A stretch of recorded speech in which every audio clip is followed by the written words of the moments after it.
used to have dinner when I was in the basement, or sometimes it doesn't ring. There was also messages from Cindy, and they had not taken off. So I don't know. So I text her back. And her she was coming on. She's coming on Wednesday to do the work, but she was gonna come today to find things. Who's that? Her phone's been very. So mine does too, so I wonder.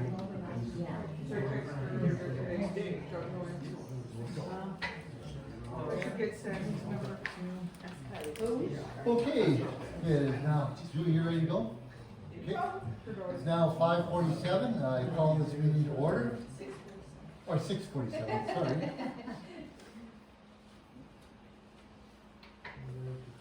Okay, now we need, those two motions made. These ones here.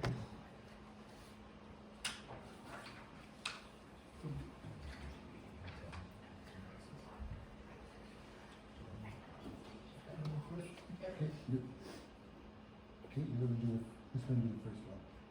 Okay, Sheldon? Okay, yep.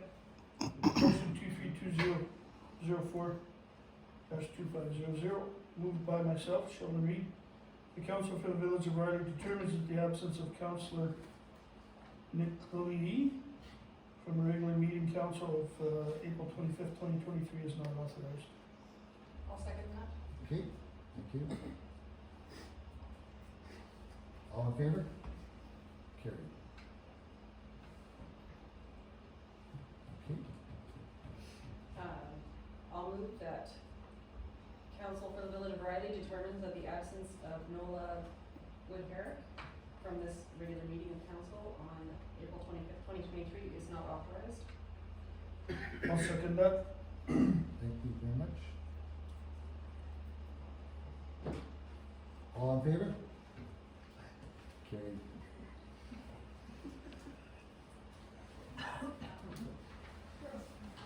Okay. Are there any additions or deletions to the agenda? Okay. I actually have one. Oh, before you go, Lindy had one? Sorry. Meeting dates. Okay, Meeting dates. we'll put that right at the end. After what? Just, yeah, New upcoming meeting, yeah. Okay.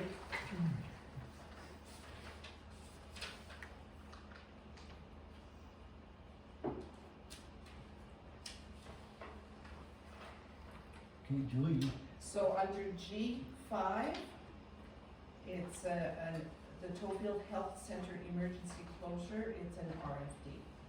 okay, G5?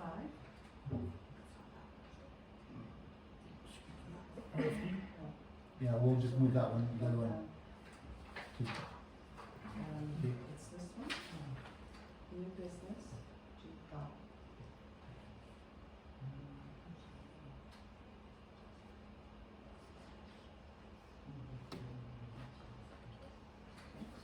And it's the Tofield Health Center emergency closure.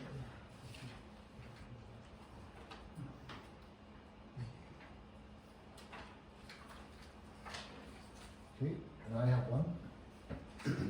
That, item 6G, investigation of village finances for 2022.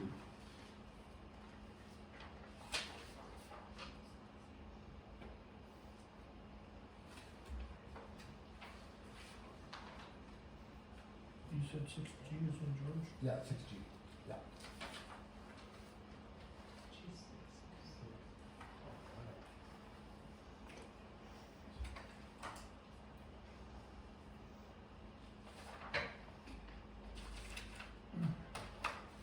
CEO, you approve of the item change? I do. Okay. Okay, the next is the approval of the agenda as amended. I'll move that we adopt the agenda as amended. Okay, I'll second that. okay, thank you. Just wait for Jessica to get that on.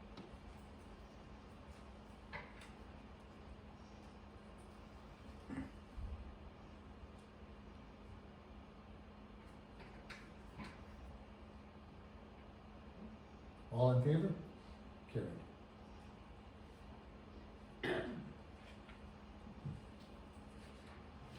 Okay, I guess, for the next item, the approval of, minutes of the previous meeting.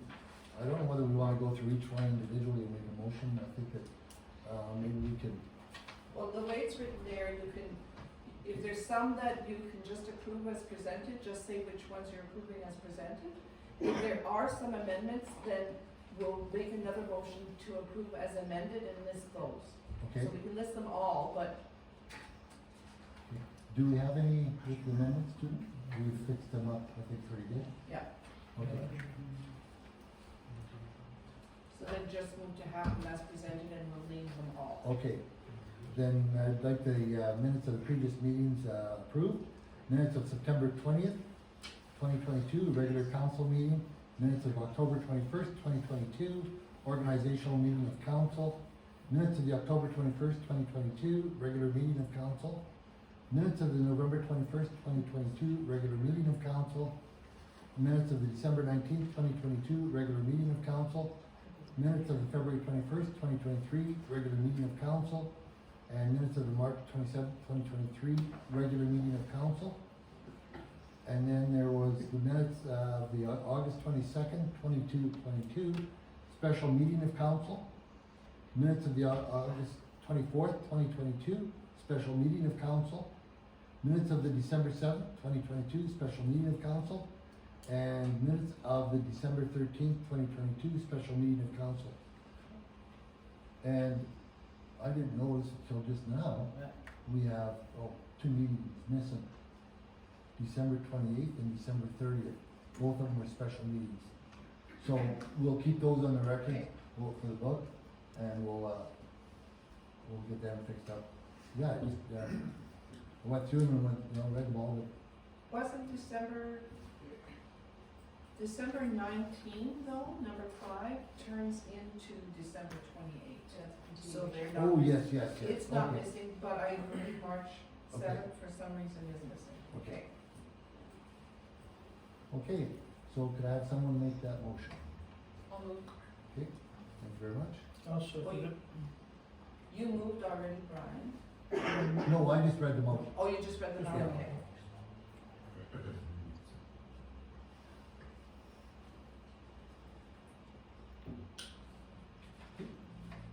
All in favor? Frank Sure. seconded that? Oh, Second. you Sheldon did, sorry. Yep.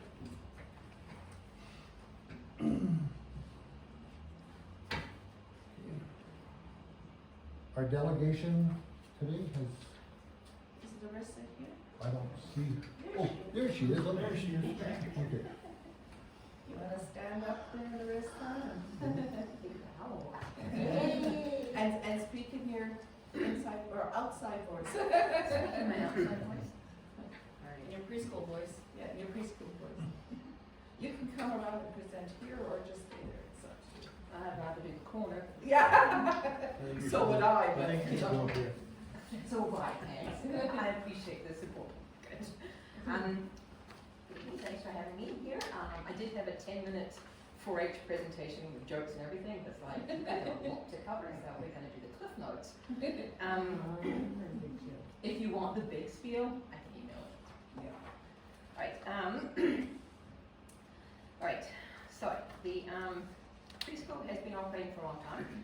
Preschool is needed in Ryley, and at the moment, our issues getting a new location have been space. The big one is that for 25 children, which is the capacity we license for, you need about 1,200 square feet, and that's just for play space. You also have to have space for like your cubbies, your storage, and everything else. So that's been the main issue when trying to find somewhere else. And currently, there is no spaces of that area available in Ryley. Bell River School Division has very generously offered us the use of one of the rooms in the school for this year for sure, which is great. It's good for them. It helps with the utilization rate because if their school is utilized, then they keep it. It's also good for us because then we have this facility and we can operate for the upcoming year. We also have, it's good for the community because then being in the school, the parents get to know the teachers, they get to know the space, they get to know all the kids. It's a good stimulation kind of deal. So it is good. Unfortunately, like I mentioned, it's not guaranteed, right? So if the utilization, like if the school gets a big influx of kids because COVID, lots of kids came along, we may not have that space available to us. So it's a temporary fix at the moment. Also, the room doesn't have either a washroom or a sink facility in it. And so if the children need to go to the bathroom, a staff member has to escort them, otherwise they might get lost or, who knows, when they're at school. And so that kind of just screws up who's watching for supervision, that kind of thing. Same with cleanup, because they have snack, they have crafts, you've always got to clean up after that, and that's a bit of an issue as well. So those are our main issues being in there, but it's going to be great. We'll work.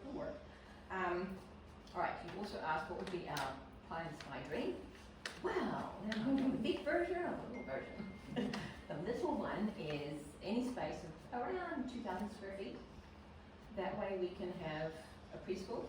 We could also offer an out-of-school care, which could be a benefit to the community because there's lots of families that work and they have that program available to them. It also opens up for other kind of activities, like the space could be rented out if somebody wants it, because we don't want it all divided up. It basically needs to be an open space with a small sink area, bathrooms, and good to go. So that is our pie in the sky dream. We'd love to work with you guys. Like if you guys want to do a facility that incorporates a lot of different programs like youth and maybe the Sunshine Club, because I know their building has issues as well, or the library, like something all together to benefit the community, I think that'd be fantastic. And we would definitely want to be on board with whatever you guys can do, and if there's anything that we can help with, in anything, we'd like to do. Those are the cliff notes. Thank you very much. Does anybody from council have any questions? Nope, it's just good now that we because I wasn't sure exactly how many square feet you might need. Yeah, this is right.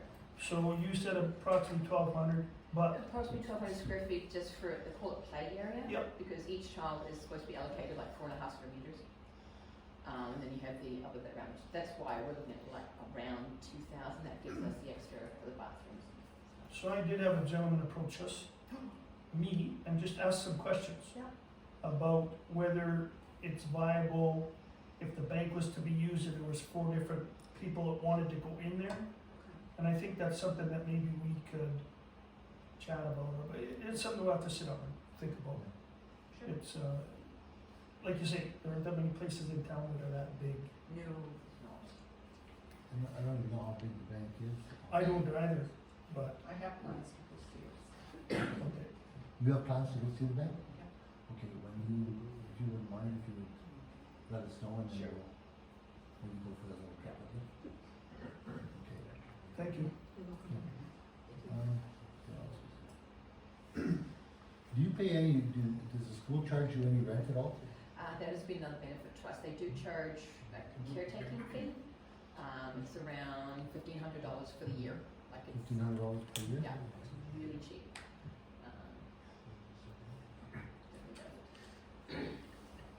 Does that encompass your insurance as well? Gotta stand up. Sorry, what's the question? Does that encompass your insurance costs as well? No, we provide our insurances ourselves.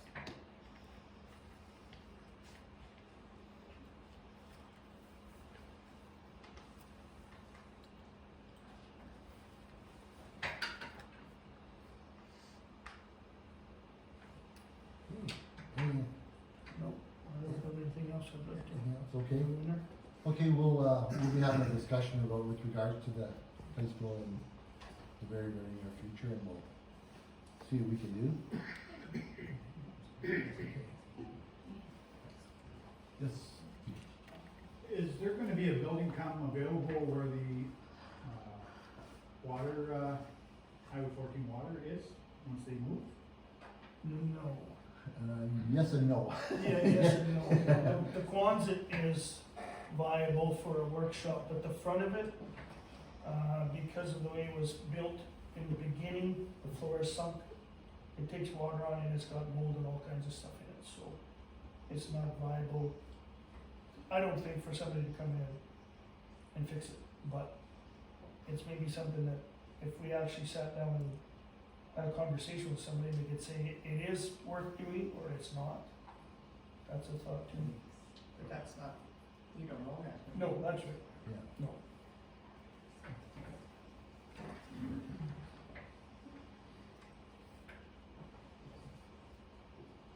But I'm sure the water commission, if they could help out, it'd be a conversation we'd have to have.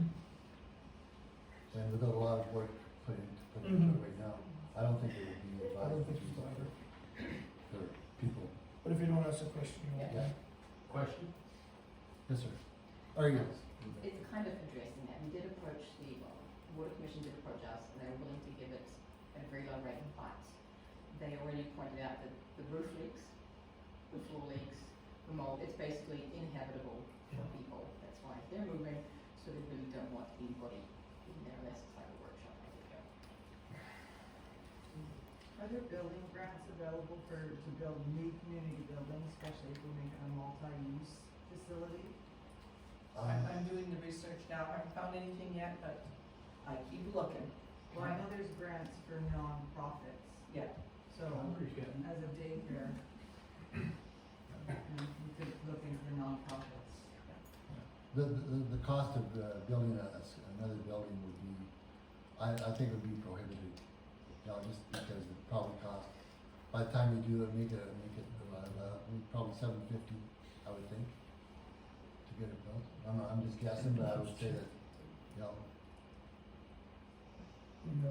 There is currently a government grant for daycare spaces. I think it works out to approximately $150,000, but it has to be like full-time daycare. It's not available for preschools or out-of-school care.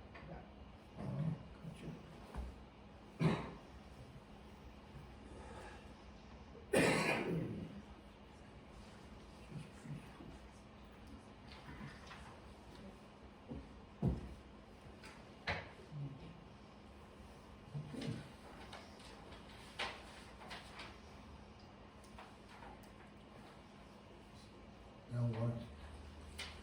I'm not sure what this one here, the next item. We're letting people Okay. talk, so I think we're pretty. We're okay with that. Yeah. Okay,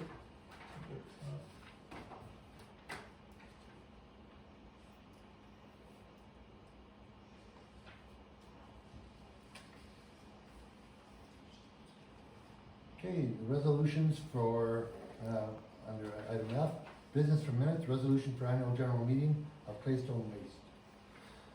So, Okay, so the purpose of this RFD is to determine whether the Village of Ryley is in favor of or opposed to the upcoming vote at the annual general meeting of Claystone Waste Limited on material change to the business plan. Council for the Village of Ryley is a limited partner to Claystone Waste Limited, a municipally controlled corporation.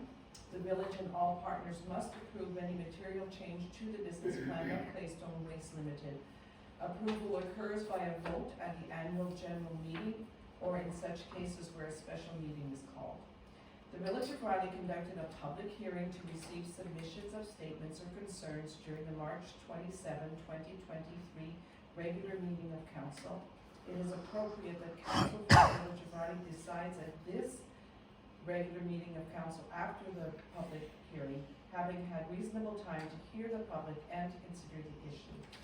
Council must determine by resolution whether the village is in favor of or opposed to the material change being considered by CWL. The following are the draft resolutions, so if I could have a councillor start the next resolution as written.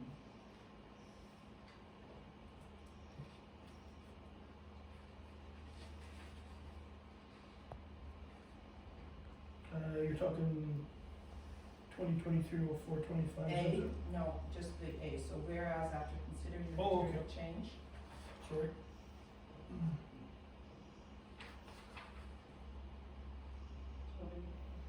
Yep, go ahead. whereas proposed for the business plan for Claystone Waste Limited Municipally Controlled Corporation, and whereas considering all matters raised at the Village of Ryley public hearing of March 27, 2023. Now therefore, the Council for the Village of Ryley hereby directs the Village of Ryley to vote in favor of the proposed draft business plan dated February 28, 2023, also known as the business plan, at the annual general meeting. I will second that.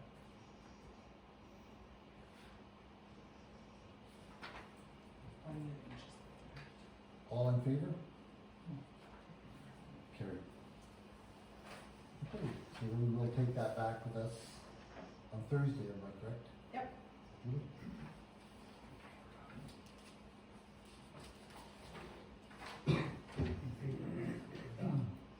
Was that the only resolution that we had to make? I thought there should have been two. I thought there was, Thought there was just one. yeah, I think that, yeah, you're right, it's only the one. One's in Was it- favor of, and the other one's Yeah, against. yeah. Okay. The next item. Ryley Music Festival, Sports Day, Summerfest, June 16th and 17th of 2023. So that was an issue that was tabled at the last meeting. We had brought forward the idea that we're gonna have an organizer help for the Summerfest, but it was going to result in a significant cost to the village. And we do agree that this is not the direction that administration should be taking. So FCSS has come forward to help organize a family day. It's kind of a toned down version of the Summerfest. It'll still be a lot of fun and very successful, but at a much lower cost. And we're just gonna have to stand by for details. Okay. Sounds good. Okay, so is there any other comments or? No, I think it could be tuned down a little bit because it was pretty extravagant. It was And for years we had not the extravagance. Yeah. So, no, I think it's a good idea to Yeah. tone it down for sure. Thank you. I was having a discussion today with FCSS or Mickey, and we were talking about, he was talking about a breakfast or a barbecue in the afternoon, in the evening. I don't know whichever, something to think about for our next meeting. Mm-hmm. I like the idea of like starting at 1 and ending early evening with a nice barbecue. Okay, we will, like I said, we'll have that discussion once the committee is all, once, I guess, we don't have much of a committee right now, unless, Deanna has come forward, no, For- FCSS? yeah, no, for the meeting, or for the sports day, Yes, I'm always willing to help with that. okay. Um, So sometime in the very near future, we'll probably get together and we'll yeah. have a discussion and kind of finalize kind of the whole day. Well, if I keep on this track with my schooling, I'll have the certificate at the end of December Perfect, too, so. that's awesome, thank you. Yeah. Good to hear. Okay, any more discussion we need? We didn't put one in there, but we figured it's gonna be somewhere around the $7,000 to $8,000, is that correct? Is that, am I correct Maybe to say that, we Judy? should bring it back to the next meeting, we'll present the budget at that time, if it's still too much, then we'll have details that we could We'll have to take away strike away. to bring it down. So then can we get organized with, I think some of the stuff's gonna need some lead time, if they're, We're pretty on track Okay, with okay, it, so yeah. right on, Julie's kind of been heading it up and okay? kind of Trying, yeah. leading through, so.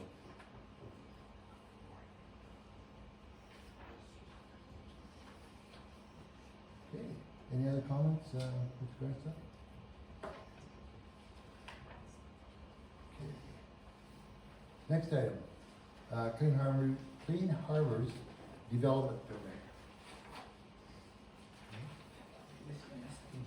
So, Clean Harbors has done this request, and what I'm asking for tonight is that the council for the Village of Ryley receive and accept the CAO's approval of the Clean Harbors Cell 5 development application as presented under LUB 2020-936, Section 19, discretionary use, general industrial type 3. It's quite a detailed presentation, but I'm sure you as council have read it. So if there's, unless somebody wants more details, we can just move ahead with doing that, that resolution. If somebody wants more details, I got the whole package. Any questions, No. comments? Okay. Then to have someone make that motion? I'll make that motion. Okay.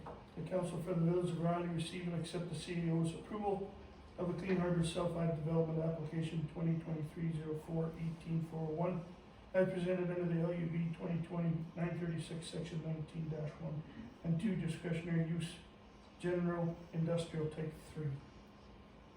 I'll second that. All in favor? Carried.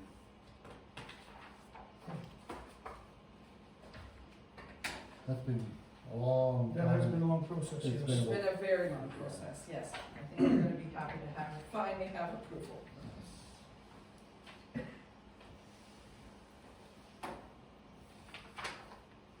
Okay, the next item is the adjustments to committee appointments, Schedule A to organizational meetings. Sheldon and I were just talking about this before the meeting. Yeah. We're gonna leave it as is for the time being. Okay, now, the one that was presented to you a little while ago had some errors in it, so I'd like to go over maybe the errors Okay, and make okay. sure that we're all on the same page, okay? Perfect. The one thing that we have changed is that we, in the positions, we have put 1 plus an alternate, not just 2. So that it's very clear who's the primary and who's the alternate. So do you want me to just go down the list and just say, yes, that's the way we want it, or no, we want to change? Sure. Okay, so for the Battle River Alliance for Economic Development, or GRADE, we need 1 primary, which is going to be Sheldon Reed, and the alternate is Brian Dusher. The Ambulance Society, primary is, I'll just say your first name, primary is Lindy, and alternate is Sheldon. BESC, primary Brian, alternate Lindy. Beaver Foundation, primary Lindy, alternate Sheldon. Beaver Heritage and Ag Society, primary Sheldon, alternate Brian. Claystone Pack, primary Sheldon, alternate Brian. Beaver Regional Partnership, BRP, it's always the mayor and the CAO, so Brian and the CAO. Ryley FCSS, primary Brian, alternate Lindy. Highway 14, Before you go on, I Yeah. thought Ryley FCSS had 2 councillors on it. no, it's No. always gonna be 1 primary and 1 alternate. If we had 2 councillors on it, they would kind of take over the vote. Okay. So we only ever have 1 councillor present. Thank you. Highway 14 Water Commission, primary Brian, alternate Sheldon. The Northern Lights Library System only has 1, and that's Lindy. Tofield and Area Health Foundation, primary Brian, alternate Sheldon. Beaver County Victim Services, primary Sheldon, alternate Brian. Community Attraction and Retention Committee, primary Brian, alternate Sheldon. The Clean Harbors Community Relations Committee, primary Lindy, and actually those are 2. There's not a primary and an alternate. The 2 are Lindy and Sheldon on that board. And the McPherson Library Board, only 1, and it's Lindy. Then the Ryley Intermunicipal Committee, I think that's where we might need a little change. It's actually 2 plus the CAO, and I only at this time have Brian, so we need a second one. Yeah, we need an alternate for that, so we'll have to do an appointment. We have not had any meetings called for that. have we? Okay, At this we'll point in just time. leave it Yeah. as a question mark for the moment. Or, yeah, maybe that's what we'll do, is just leave it. Okay. Unless either one of you 2 wish to volunteer for it. It's probably a day meeting. Yeah, I could, Yeah, as long as I could Zoom. Yeah. I think, yeah, put me on as alternate. Okay, so can we have a motion to appoint Councillor Sheldon Reed to the Ryley Beaver Intermunicipal Committee? I'll make that motion.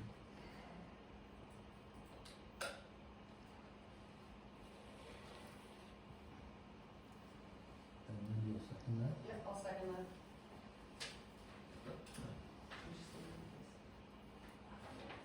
Okay. All in favor? Carried. How are you making out there, Jessica? We're getting there. We good there? We'll have to give her hand a sign after.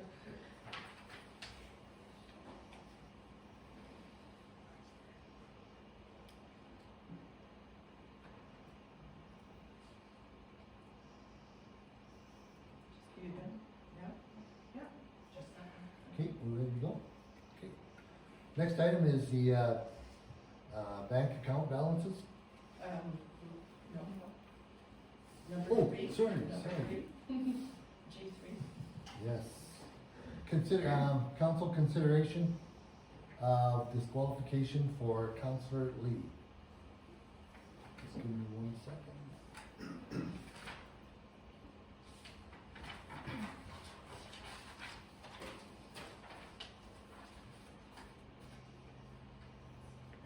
Okay, Julian, would you like to maybe explain, the fact that even though they're disqualified, what that means? Okay.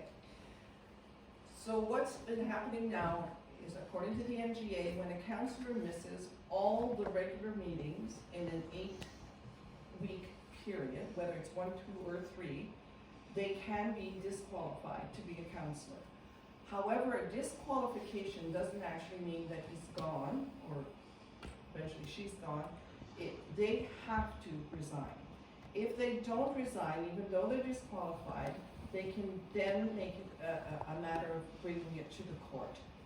It could take a year to do that, and in that year, they still stay as a councillor until the court decides whether they are there or not. Though they stay as a councillor, do they have any powers, or have they been pulled of all their powers? They don't vote or They have anything? all the powers of a councillor. Well, that doesn't make any sense. It doesn't. No. It doesn't, but it is the MGA, so we're hoping that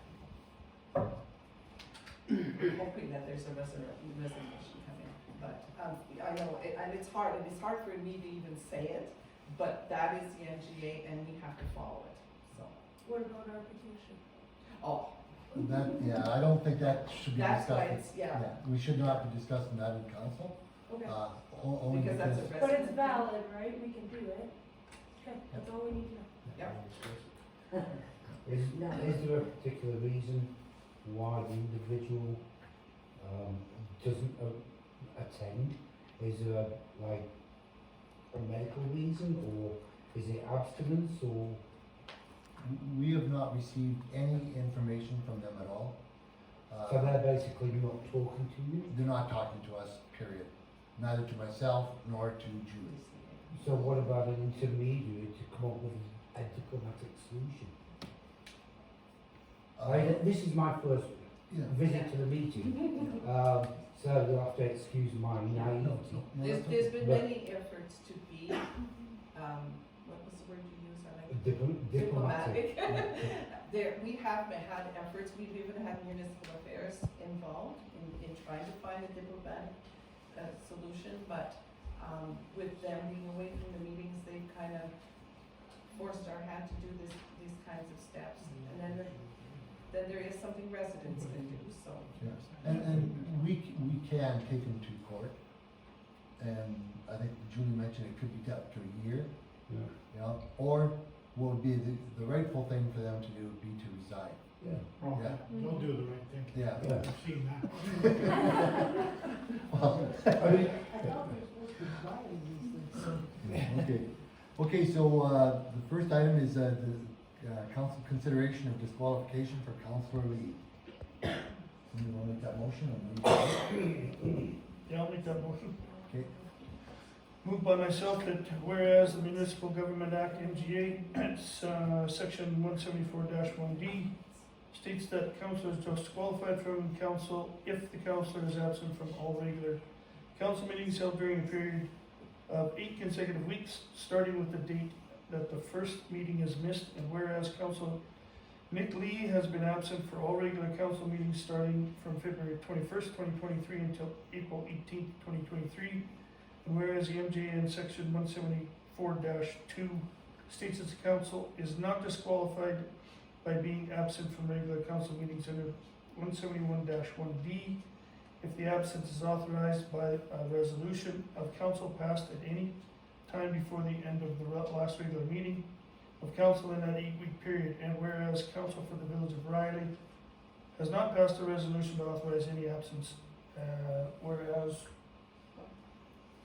whereas council for the village of Ryley has determined by resolution that Councillor Nick Lee has been absent without authority at all regular and special council meetings starting February 21st, 2023 until or including today, April 25th, 2023, consecutive 9-week period, and whereas the MGA at section 175-1 states that the councillor that is disqualified must resign immediately. Now therefore, council of the village of Ryley hereby calls for the immediate resignation of Councillor Nick Lee.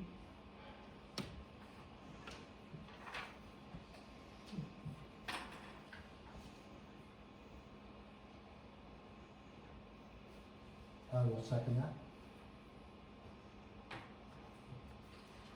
Is there any discussion? No, pretty straightforward. Okay. All in favor? Carried. Good job, Peter. He's been participating in lots of them. Okay, the next item. Council consideration of disqualification for Councillor Wood Herrick.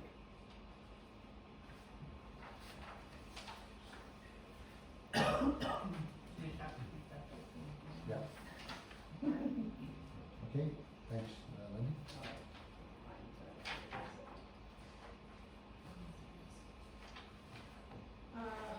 That whereas the Municipal Government Act, the MGA at section 174-1D states that the councillor is disqualified from council if the councillor is absent from all regular council meetings held during any period of 8 consecutive weeks, starting with the date of the first meeting is missed.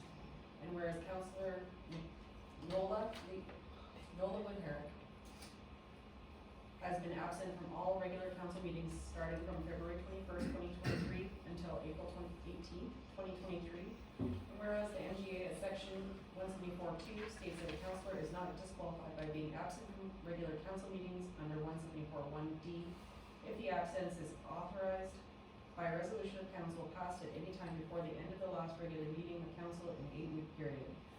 And whereas council for the village of Ryley has not passed a resolution to authorize any absence.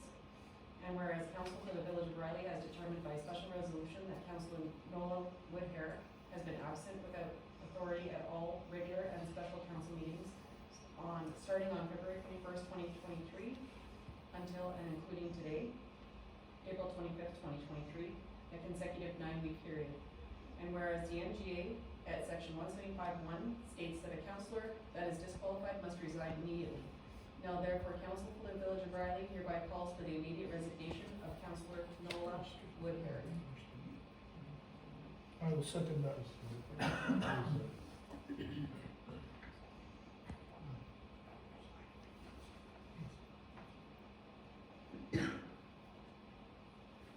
Okay, all in favor?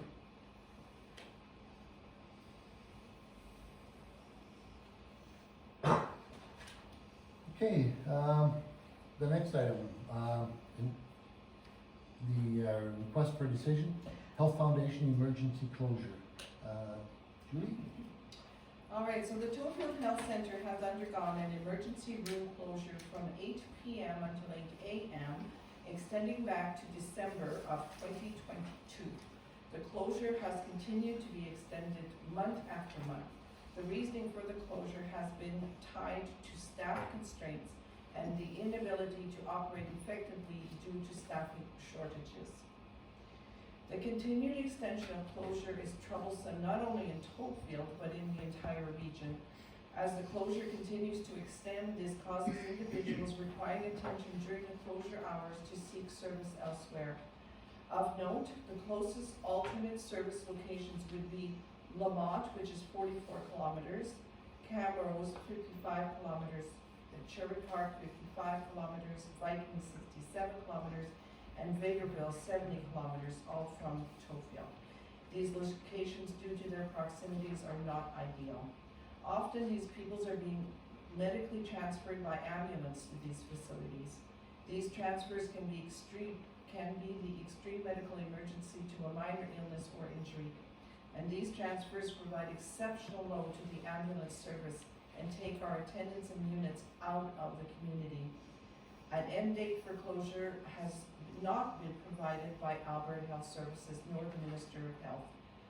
So each individual council is being asked to provide a motion of support, and should each council provide a motion of support, a letter to Minister Coping would be drafted with a signature from each respective municipality. So the recommended action is that council, or the BRP recommends each municipality that it provide a motion of support for a regional letter to be sent to Minister Coping to provide response to the Tofield emergency room closure and a path forward. So that's how that. Okay. Any comments or questions for me? I know that we discussed this at the Beaver Ambulance Society, that quite often their ambulances are being used to transport patients anywhere in central Alberta, could be as far as Red Deer. So if we have those basic life-saving, doctors on wheels out of the communities for that long, at both ends, not only are we now worried about Tofield emergency, but what about Viking emergency? So we definitely need to have something done. I was at a community attraction and retention committee on, I think it was last week. Anyways, what they had said at that meeting was that 9 nurses, LPMs, had been hired, and that the emergency closures will probably end sometime late summer or earlier.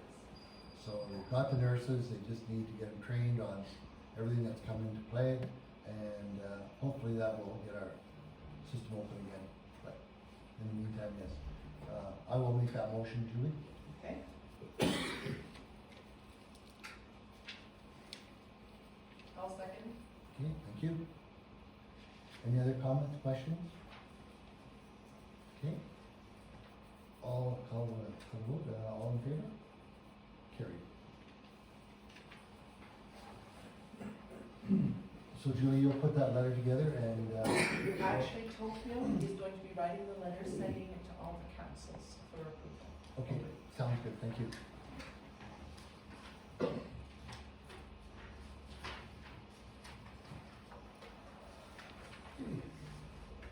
Moving right along here. Yeah.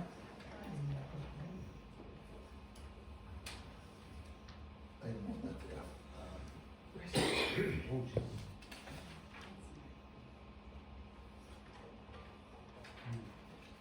You missed it. So you're trying It's to, under your sign, that's why. oh, there it is. Okay, Julie, we've, missed, Did you want? I wanted to add that. okay, what, you know which one it is, F3, item F3? We missed an item there that should have been added. Oh, you added it at the beginning of the. We missed that, yeah. No, we're adding it now because we have to, we forgot all about it, I had it written down at home, I didn't write it with Oh, me. you didn't add it at the beginning? No, we did not, can we still add it to the meeting? What is? It's a code of conduct hearings for, It isn't here. yeah, but it's not on the agenda. We add that under M. Maybe we did. Yeah, it's under item F3. Yeah.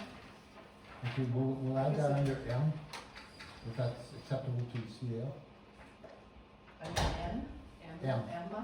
M is in Mary, Well, M3. it'll be M1.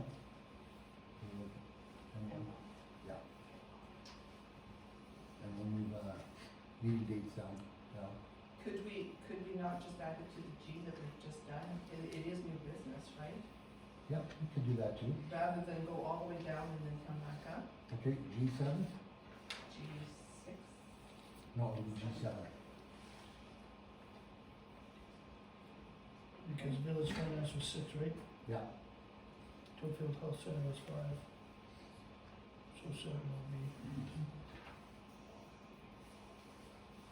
Code of conduct. Okay, I will approve. Thank you. Once again, we'll need the agenda approved, as amended by addition of, number 7, G7. Okay, thank you very much, Lindy. I'll second it. So, second to add it up to the agenda.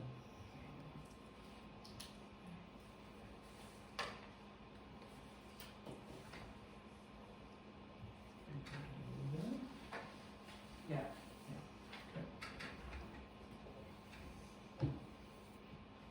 Okay, so now we're on, G6. G6, you bet.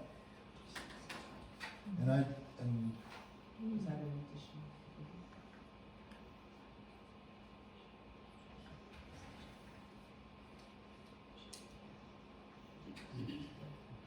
there it is, G6. Okay, and I was the one that asked to have this on the agenda. We need to look at the village finances for the year 2022.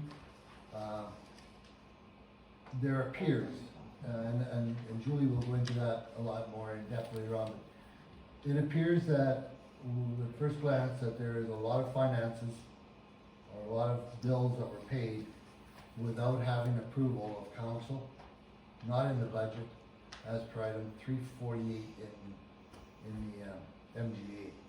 So I'd like to make a motion that council for the village of Ryley directs administration to investigate village financial records to identify all instances of non-approved commitments of expenditures, all instances of overspending, and all instances whereby one or more councilors approved a payment without approval by the CAO. And this investigation shall cover all records starting from November 3rd, 2021. The date the former permanent CAO was suspended and removed from controlling the village financial management until February 21st, 2023. The date the former mayor was replaced and removed from any and all access to financial management and control. So, I will make that motion. I'll second that. Okay, any comments or questions before we take the vote on that? And that, and I know, Julie, that that's gonna take a long time. You know, Well, we haven't even done our audit yet, so. yeah, so it'll be, you know, I would suspect that, you know, that will probably take till the end of the year to get that all done. Because it is, like you said, a very, very large project, and, so it'll, you know, once it's done, it'll be, then we decide what we're gonna do with it at that point in time. Okay, all in favor of that motion? Carried.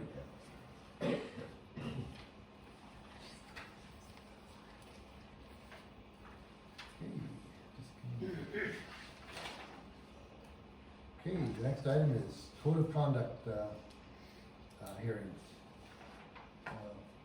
Julie, you wanna talk about those? I'm gonna have to basically just, Yeah, just read this, yeah.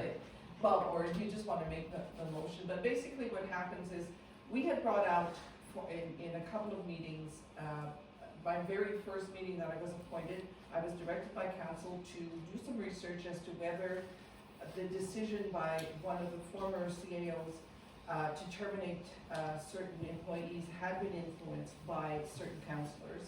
I came back the next meeting and after doing my research, I did conclude that some councillors had influenced the CAO in terminating these two ladies. So now what we'd like to do is do a formal code of conduct hearing.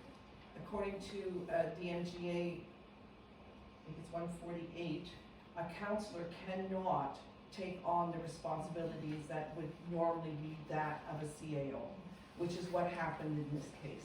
He actually got in doing some business that was supposed to be done by a CAO only. They had no business influencing anything that has to do with administrative staff. So now that that's been established, the council holds a code of conduct hearing at a meeting, at a, what do you call that? Committee of the whole meeting, and then there'll be decisions of discipline and actions to take against these two councillors. It may seem like a moot point, but we have to, in order for us, if we wish to do any legal action or anything else, if we decide to do that, we need to ensure that our steps have been followed according to the MGA all the way through. And that's why some of the motions that we make are motions that we've never heard before, or seen before, and we have to do that just because that's the rules of the land, you know, that we need to follow through with everything we do with these two councillors. Okay, so we'll make a motion to have a code of conduct hearing, but has anybody got a date that we can do that with? Because there's gonna be, it's gonna be committee of the whole, there's gonna be several items on that meeting also. We will add to that. So if you guys wanna have a look at your books. Just remembering that no motions can be made. That's correct, yeah. Pardon me? May 9th? Yep, I'm good. Sheldon, how are you feeling tonight? I'm just thinking what else. You're feeling noisy. I know. Yeah, the 9th. May 9th, 6:45 PM.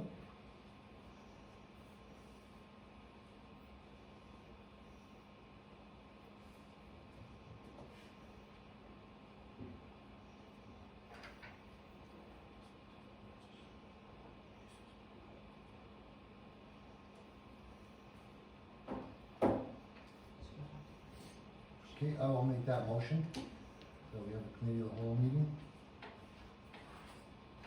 I will second that motion. I'm just gonna get Jessica to add the dates. Okay. For to be held.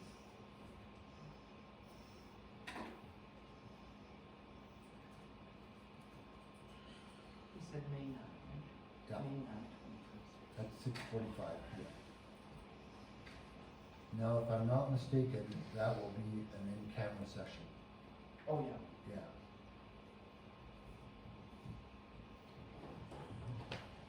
So at that committee of the whole meeting that we did there, we'll probably do that at the end of the meeting rather than at the start. If that's just, We'll see what the agenda Yeah. starts to look like, yeah.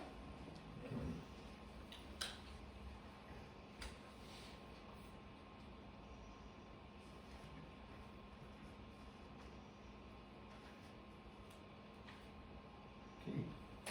You second that? All in favor? Carried.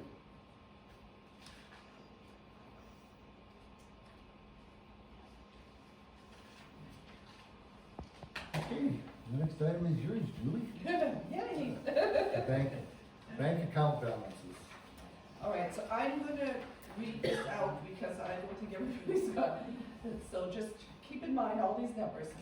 Our MUSH account it's called MUSH, but it's actually an operating account. That's the one we use to pay all our bills and where all the money comes in first and foremost. Right as of March 31, 2023, we had $1,274,708.42. No, that's it. Yes, never mind. Then we have other reserve accounts. I thought they were named, but they're not named here. So we have $30,398 in one reserve and $27,233 and then the third reserve, 27,088. Then we have, they used to be called GICs, I forget what they're called now, but we have 3 accounts where we have $5,000. And then we have another business account of $25,000. That's basically a reserve as well. So all together, with all these accounts, the village has $1,400,010.15.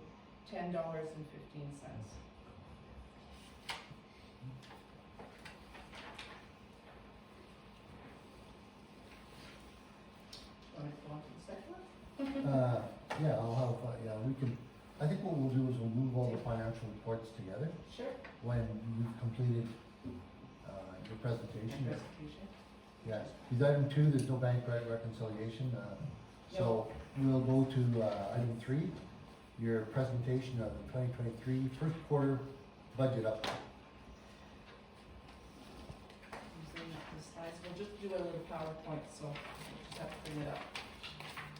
That way people can see.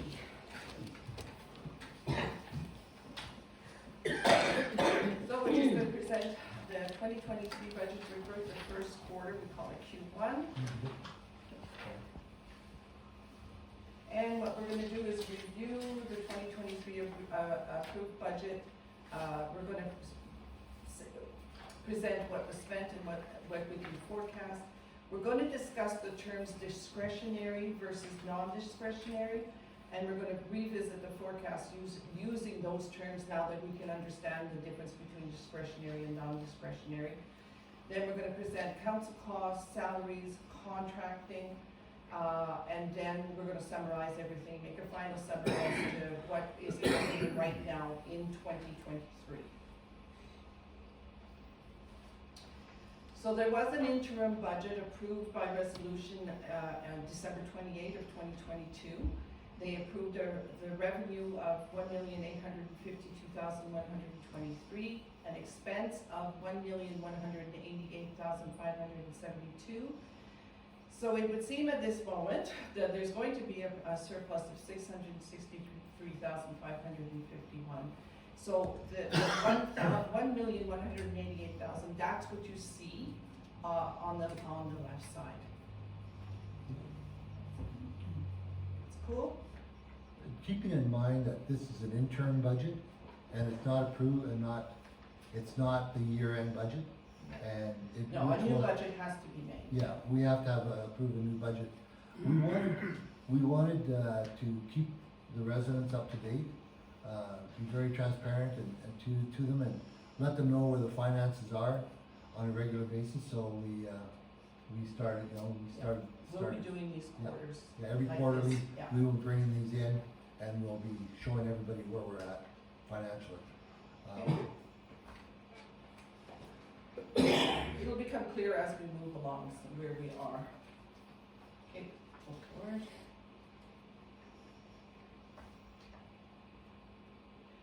So far, in January, February, March, we've already spent $343,737, which represents about 29% of that budget that we had said on the other side of $1,188,572. So we still have $844,835 remaining. But the forecasting here comes into effect because if we continue overspending, because in this quarter we should have only spent $262,000 and we spent $343, then it would end up that we're going to be over budget. But this is where we learn from the budget, and we're going to hopefully have the quarter, the second, third, and fourth quarter more in line. So we're learning from this in our first 3 months. And of course, the first 3 months, 2 of those first 3 months didn't have a CAO in order to limit those or be in more control of those spending. So right at the moment, the way it looks right now in this projection, that $663,551 that we had said was going to be a surplus has now gone down to $477,178. However, this is where we're gonna discuss discretionary versus non-discretionary. Non-discretionary really means non-negotiable. These are things that are going to happen, they don't happen in quarters, they happen for the entire year. There's the amortization at $320,000, the debenture of 212, the requisitions of 152, and the policing of 27,000. What happened this year is that they only allowed for, in the budget, for 258,418 in this non-discretionary. They didn't add the amortization. They made an error in the debenture. They only allowed for $106,000 of the debenture when it's actually $212,000. And then the policing in the budget, they have that our policing is going to cost us $16,000 when in fact it's going to cost us $27,000. So there's already an $11,000 error there. So they allowed, the interim budget had only allowed the 258,418 when in fact the actual non-discretionary is 695,418. So we're already at in an error of $437,000 in non-discretionary. And again, it is non-negotiable. These expenditures must be spent in this year. So now the $663,000 that we thought we had as a surplus is now down to $226,551 as a surplus. So what that means, this is complicated here. We had this, the original the original budget said that we had $1,852,123 in revenue. But now we know that we have to have the $695,418 in the non-discretionary, which was in the slide just above this. That budget allowed now only for $930,154 in discretionary. That's all that list that you see that's not in red is discretionary. So we've got some leeway as to how we can spend that money. But basically, if we add the 695 that we know we now need for non-discretionary, plus the 930 that is discretionary, the budget should actually be at $1,625,000.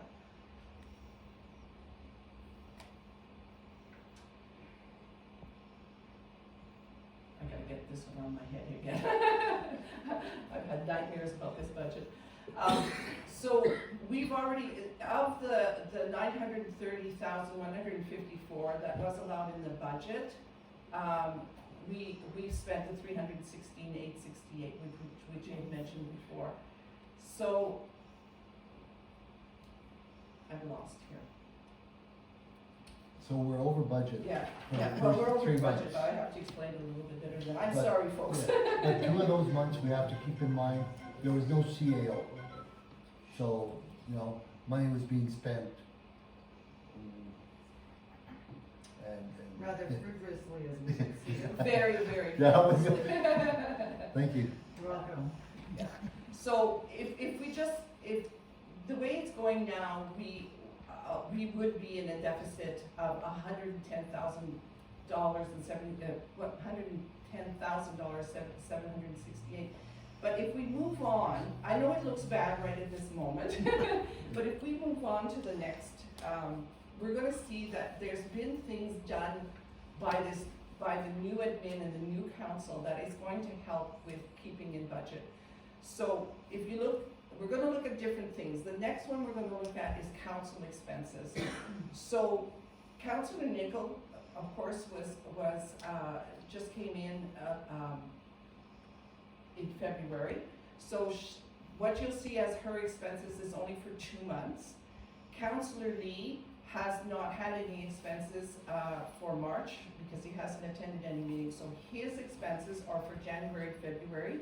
And Councillor Wood-Herrick expenses is for January and February only. And then, of course, Councillor Dusher and Councillor Sheldon were here for all 3 months. So the budget, the interim budget, has allowed for $50,605 allocated annually. Already in January, February, March, $21,353 has been spent on counselor expenses. 11,363 in January, 5,937 in February, and then 4,044 in March. It'll become clear we got other numbers too.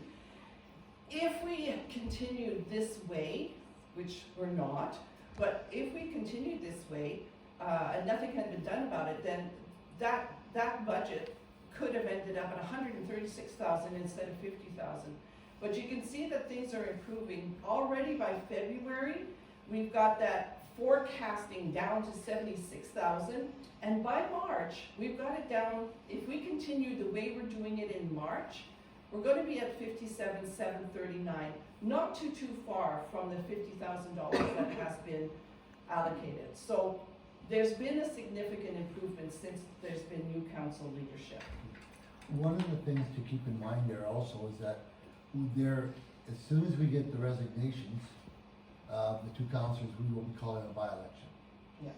So there will be more councillors, hopefully by the end of the year, to carry on, so. Yeah.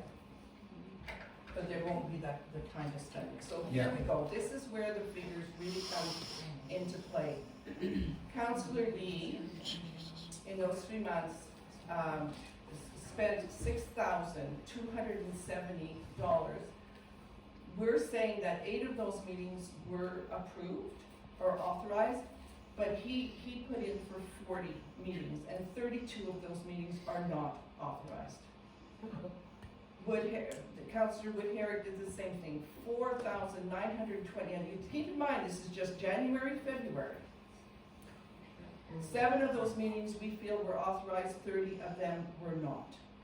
Councillor Reid, in 3 months, January, February, and March, was 1,040, Councillor Dusher, 300, and Councillor Nicol, 390. All of their meetings that they put in for were approved. So, and then there's other costs that were included in this councillor. There was $294 that we have to pay their CPP when we do their payroll. We also paid $294 altogether in CPP. That's a must. But you look at those numbers, $8,985 in just the remuneration was unauthorized meetings. 65% of what should have been spent was already spent on just those 2 of those months. Can we go back again? Well, yeah, just keep with me. Okay. So then, that was just what they asked for meetings. So the mayor gets $130 a meeting, and 150, and the regular councillors get 130 every meeting. But on top of that, there was expenditures for trips and mileage and attending places like in Calgary and in Edmonton. So he put in for $713. We feel that all of that was not authorized. The same as Councillor Woodherrick, she put in for $234 for mileage and meals, and we don't feel that that's authorized. Councillor Reid had no extra expenditures. Councillor Dusher and Councillor Nicol, $131 and $52 for travel to meetings that were approved by council ahead of time. Then there's additional expenses. Your councillors. $146 was spent for joint council meeting, and that's approved because what happens is that all the councils meet together. If there's a cost to that meeting, and it's shared. It's divided by 5, and that was our share of those joint council meetings, which was totally approved. But then there's things like $2,510 for communication services. We are not even 100% sure what that was, so we're considering it unauthorized. And $3,349 that councillors have put in for legal costs, again, completely unauthorized by council. So it's something we're looking into, but we're just putting that up to you guys for tonight. So there's we already said this, but $146,000 for shared costs, $2,510 for communication services, and $3,349 in legal costs. So, if we divided the 50,000 into quarters, it should have only cost the village $12,651 for their councillors, but it cost $21,343 because of this overage in spending. But it says, so if we had continued, we're not gonna continue that way. That kind of expenditures that happen in January and February is never gonna happen again. Even when we get our two, if it happens that we need a by-election, get 2 new councillors, then everything is going to be looked at and approved before any expenditures are done. So again, an improved situation since we've had the new council. It's kind of the same figures over and over again, but it's just to make a point. Had there not been some brakes put on by having this council and a new CAO, if we had continued spending at that rate, we would have been spending $136,000 at the rate that it was in January, $76,000 at the rate it was in February. But now all of a sudden again, we've said this before, but in March, we're back down to almost the budget where it should be, and we'll make sure that it stays that way as well. So payroll, when this interim budget was done, there was no payroll for a CAO because the CAO was still being paid as a contract, not in payroll. So they allocated $246,400 in the budget. So every quarter we should have been spending about $61,600. We actually spent $82,244. But again, you see the changes. In January, there was still a lot of spending in the payroll, $42,364, which is 52% of the allocated budget. But then it went down $20,298, and then by March we're down to $19,582.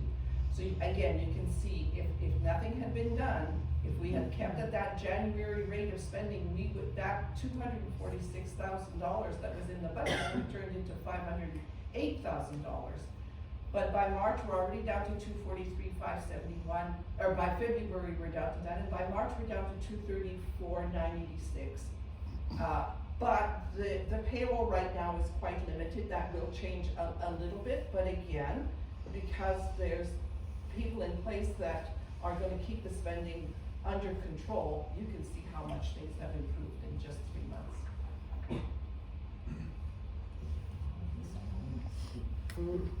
Yeah, this is where we see what the last year's CAO cost us. Are we going to complete 2022 now, or are we, this is still part of the first quarter? Oh, no, this is still just the first quarter, I think. Or are we into, no, this is still the first quarter. This is still the first quarter. No, this is just quarter 3. Sorry. We are going to discuss 2022. So this is just to show you where, with January and most of February, I just got appointed in February 21. So there was things that were being spent without discretion, and now that has been brought into play now with having, I know I'm kind of tooting my own horn, but with having a CAO that can keep things into control, I just wanted to show just how much we can control the budget. There was already, we should have only been spending $79,000 in the quarter, and that's already was up to $144,06. But again, there was things happening because there was no CAO. So you'll see February, there was a lot of catching up to do that bills coming in and things that had to be paid that we were doing the catching up for these contracted services for the CAO and the company that he was with. So by March, we've got it in control. By March, it's only 24,634, so we're back on track. But had we not been, you can see the numbers again, when you don't keep things on track, the rate of spending could have gone absolutely crazy, but we've got it under control now. By March, we're getting really down to spending properly. And again, there's a great improvement because of the new leadership that's there. So, to discuss as we mentioned before, right at the moment, 2023 budget is strictly an interim budget. And I wanted to mention that because 2022 was a transition year that dramatically varied from previous budgets, many of the 2023 general ledgers estimates were reckoned by using these non-historic 2022 budget GL estimates. But when you look at 2019, 2020, and 2021, estimates for the individuals' GLs in the 2023 budget are very inaccurate, and they vary greatly from historical trends that were not achieved in 2022. And plus, it's missing most of the non-discretionary commitments. So, the interim budget that is now in place was basing their numbers on 2022, and 2022, the budget was Out of control. It was out of control, and it wasn't historic. There was things spent in 2022 that had never been spent by the village before that. So we're going to be presenting a new budget shortly. We can't do it till we're audited, but then we'll present to you guys the new budget, which will make much more sense, and will be more historic. Will be more in line. So we have to remember that there was $437,000 of non-discretionary funding pressures. In other words, things that weren't looked after at the time of the budget. There was a shortfall in the debenture, there was no amortization, and there was an error in the provincial policing. So that signifies that there's $110,768 that was forecast as overspending. But that again, it's been significantly reduced since February. So now we need a new detailed budget review for the final budget 2023. Council and contracting costs, as we've mentioned in those other slides, they've been stabilized since February. This payroll now does not consider a permanent CAO. I am an interim CAO being paid on contract. The budget might reflect the consideration of a permanent CAO in the budget. So and then just to reiterate, the allocations were unrealistic in 2022. We are going to base our new budget more on the historic way it was done between 2019 and 2021, and not as per 2022. There's missing GLs. There's a lot wrong with the budget, but we'll present it with them as soon as we can.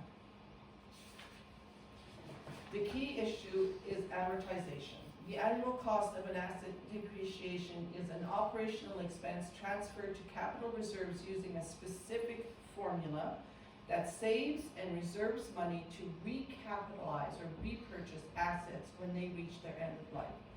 So right now, the capital assets in Ryley are worth about $10 million. So that's the roads, the sewers, the pipe, the storms, the buildings, the storm pipes, the buildings, the equipment. So it's a basic equation, but it's costing us around $330,000 a year. It's a lot more complex than just that simple equation, but that's the basic money that we should be transferring to our bank every year. Inflation is going to change in the future assets too, so interest on invested capital reserves is expected to make up for asset value growth over the years. It is paramount that we reconstitute our capital reserves. Amortization is non-discretionary expense. Keeping in mind also that in 2019 and 2020, 2021, that amortization had been put aside in those 2 years.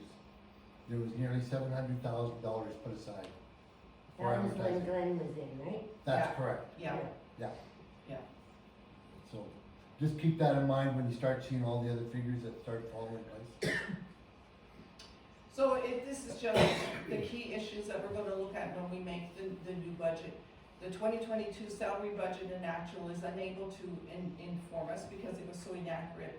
$550,000 in actual expense was spent on the 22 budget of 364. So we can't go by those figures now in 2023, it's totally wrong. Budget allocations for salary and benefits in 20 and 21 were on budget, and we were at 386,000, and that included the CAO. And we stayed on budget. So 2021 payroll without the CAO was at 265. So it's about 19,000 over the 23 budget. Inflation has been 9% since 2021. So we feel that the 2023 budget is a true 17% below the 2021 budget. We would think that 289,000 is a more realistic salary envelope, not including the CAO, which will be reflected in the new budget. So, the overall summary, if your head isn't hurting, we already have decided that the $695,418,000 in discretionary budget is non-negotiable. We have $930,554 right now in discretionary budget, but we actually need $1,625 as a budget expense. Plus the $437, that's they have planned 257, we need of 258,000. We know we now need 695, so there's a discretionary, or there's a deficit in the discretionary expenses of $437,000.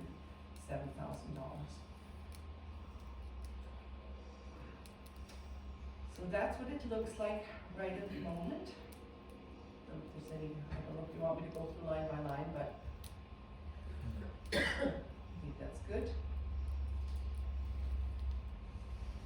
I know. Yeah. Yeah. Just Whoa! It's actually quite simple.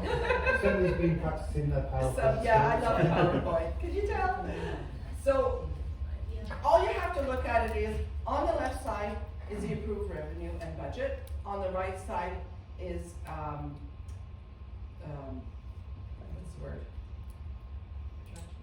Is the projected or planned, the planned revenue, and in the middle is how we get there. So although there was an approved budget of revenue of 1,852, 123, we're discussing that again, that the discrepancies between what the budget had planned.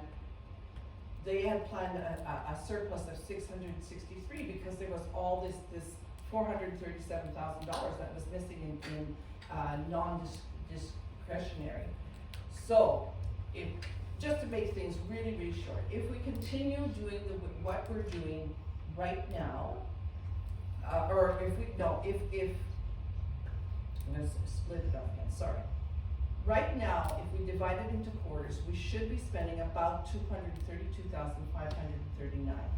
We did overspend in the first quarter, but if we keep to that budget from this point as close as we can, we'll actually end up with a surplus of 142. If we continue doing the over expenditures, then we'll end up with a deficit of 110,760. Which we won't. So that's basically the same numbers over and over and over again.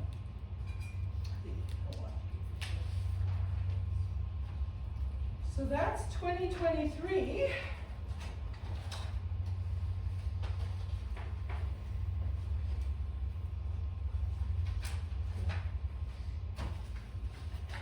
When does our audit start, Gina? The audit has started, but unfortunately, I have to be discreet here. 2022 was a really bad year. Because the staff that was hired had no knowledge of municipal accounting or no knowledge of our software, which is called Uniware, which is for municipal accounting. There were so many mistakes made in 2022 that we've had to actually hire two finance people to redo all of 2022. Jesus. Yeah. So the audit is going to be delayed. I've already asked Municipal Affairs for an extension. The auditors are a little bit surprised at how bad things were. The other problem in 2022 is there was no filing system in place. The Village of Ryley for the last 17 years has had a wonderful filing system that is entirely designed for a municipality, and it's always been used. It is wonderful. It's tied into our computers. Any document you want to find, you just put in keywords, you can find it. It's all in files in the vault. 2022, no one even knew that this filing system existed, so it was never used. So on top of having to redo the accounting, trying to find the documents to prove the accounting has been challenging. Yeah. She's being nice. Yeah.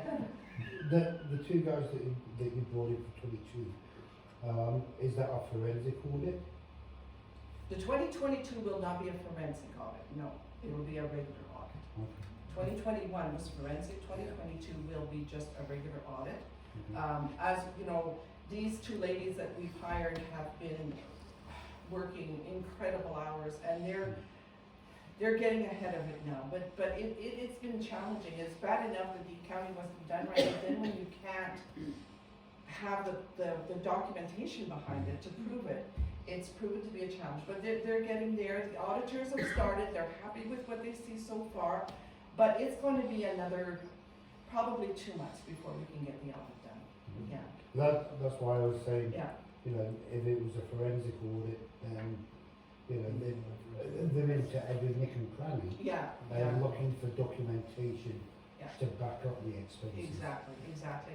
But the two ladies that are working right now in accounting have pretty well done that already. They've done their due diligence. You know, they've been finding the documents, they've been finding the errors in Uniware. They've got it almost there. The auditors are gonna come in, tell us where, you know, we've probably not done everything perfect yet. So they're gonna tell us where we still need to be finding documents and finding expenditures and stuff like that, our capital spending and stuff like that. And then between the four of us, between the two ladies in accounting and myself and the auditors, I think we'll do a good enough job. Yeah. Is there any way to recoup the expenses that we've lost? There is something coming up later in the meeting about at least recouping, we will be able to recoup the unauthorized spending by councillors. The rest of the spending, it's in the lawyer's hands. That's all I can say at the moment. Yeah. And that's the unfortunate part, is everything we do is gonna cost money. That's right, You know, The kind cleanup, yeah. yeah, to clean it up and to, you know, because once you get the lawyers involved in everything, it's like, you know, for an hour, I think we had an hour presentation by one of them, just 1 month, 5 weeks ago, and I think the cost was $1,700 for that? $1,700. So that's why we're trying so hard to do things on our own Yeah. and just ask the absolute necessary questions that we need to ask of a lawyer. We're doing all that we can to present as much information as we can so that he's only having to say yay or nay to most things and not have to spend even more money trying to clean up. And the unfortunate part, one more is that we will need another lawyer to talk to us probably for an hour with regards to what our next steps are with everything we do.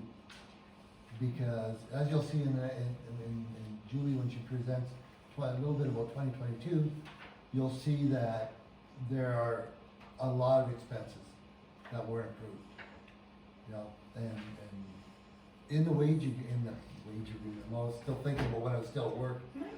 But in the MGA, there is a clause that says we can, you know, recuperate. But it's a legal battle, and if somebody has no money, how do you get money out of them? Can't get money out of a stone. That's, Raise his taxes and take his house. that's the problem, you know, and, you know, His homes. yeah. I love that name. But those are issues that we gotta deal with, you know, is it worth the fight?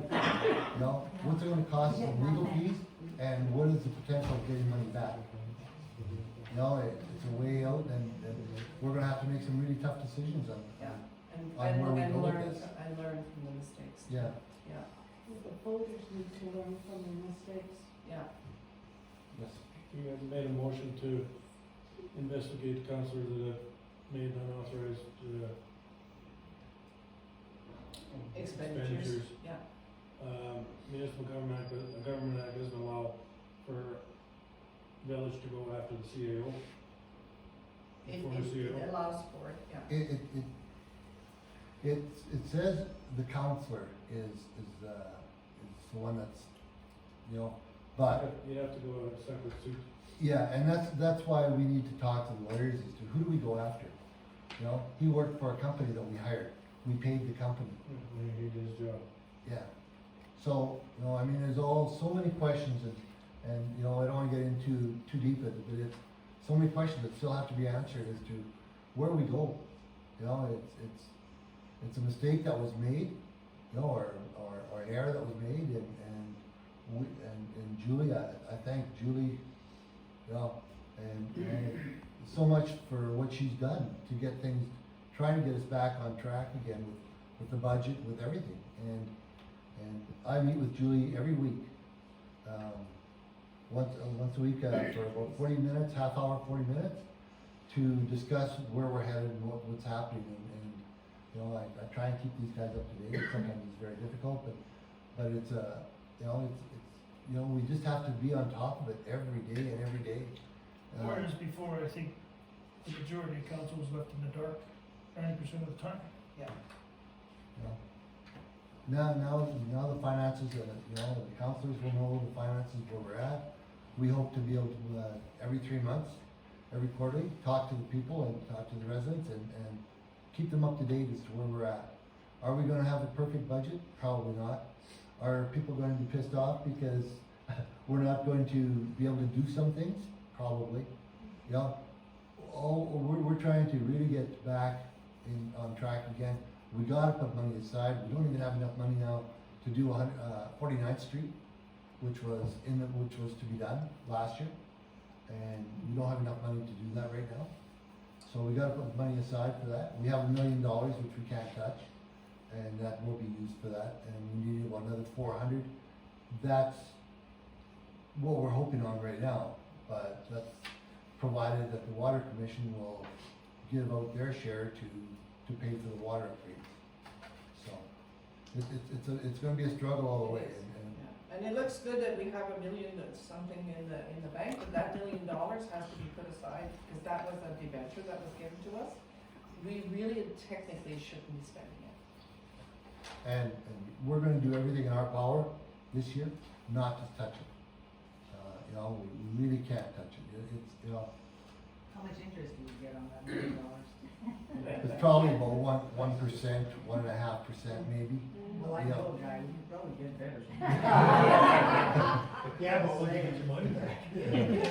Yeah. So it's going to be a struggle, and like I said, you know, Julie and I meet every Monday or Tuesday, and we really go through everything, and where we're at with everything, and people inclusive, because I think that We're still paying for the boo-boos of 2022, so that's gonna be reflected in the budget too. Okay, there's only one problem I have, and this interim, I'm hearing interim, what interim? Why not just stay? Because I'm old. I won't leave you guys in the lurch, put it that way. that's the other thing that will have to take place later on in the year. We're not quite sure exactly when, is we're gonna have to get some headhunters to look for a CEO for us. That's about $30,000, 30 to 40. You know, I don't believe, in my mind, when people start looking at Ryley, we're gonna get a CAO for 122 anymore. You're the laughing stock of Alberta.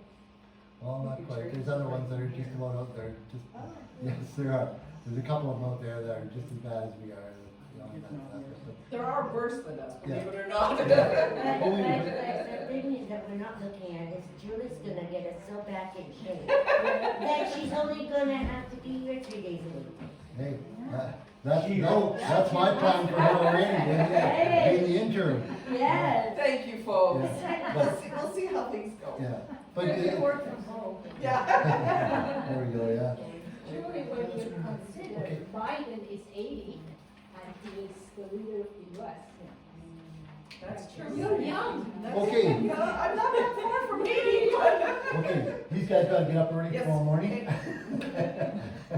I was reminded of that earlier today, that one has to be up at 4, and I don't know what time till tomorrow morning. Oh, okay, let's get going. So let's, move on with the, next item there.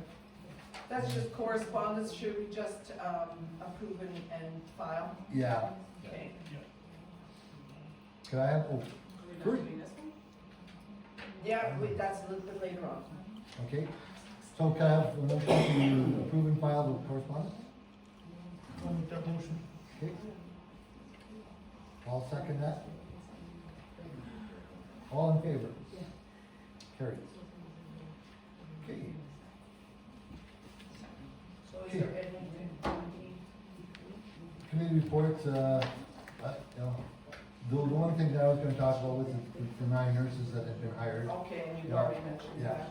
that. Other than that, there isn't a whole lot going on, budget time for everybody and, you know, And my reports, well, they're going to be the one I've already done in the 2022, so. I think one of the more important things we should chat about is, last year, of course, you know, we had the B-Rag Society Splash, to support the pool. That's this Saturday, and a lot of tickets have sold already, so they're getting down in tickets if you wanna come out and have a really good prime rib supper and enjoy some auctions type stuff. And Jessica's gonna put that on our website. Good. Yeah. Perfect. That's this Saturday? yes, 29th, Saturday night. yeah. It was in the Mercury. It was in the Mercury, yeah. And for some, they're having something different, which is great, it's prime rib. Yeah. So it's gonna be an excellent dinner, excellent. If you're a prime rib guy. Yeah, Yeah. yeah, if you're a prime rib guy. And not a T-bone. Okay, so Julie, I guess we can move on to, the 2022, and we'll try and, Do it as fast as we can. yeah, please. Yeah, and You don't- guys, you guys' head are so full of numbers right now, hopefully these will mean something. Yeah. So one thing I wanna mention before we get into it is, we've mentioned it before, but I wanna reiterate that the numbers we're gonna present tonight have not been audited. So we are as accurate as we possibly can be at the moment. Is it possible that what we're presenting tonight can get worse? Yes, but it's also possible that what we're presenting tonight is actually a little bit better than what we're presenting. So I just want to, these numbers are not written in stone. But I think it'll give you a good overview though.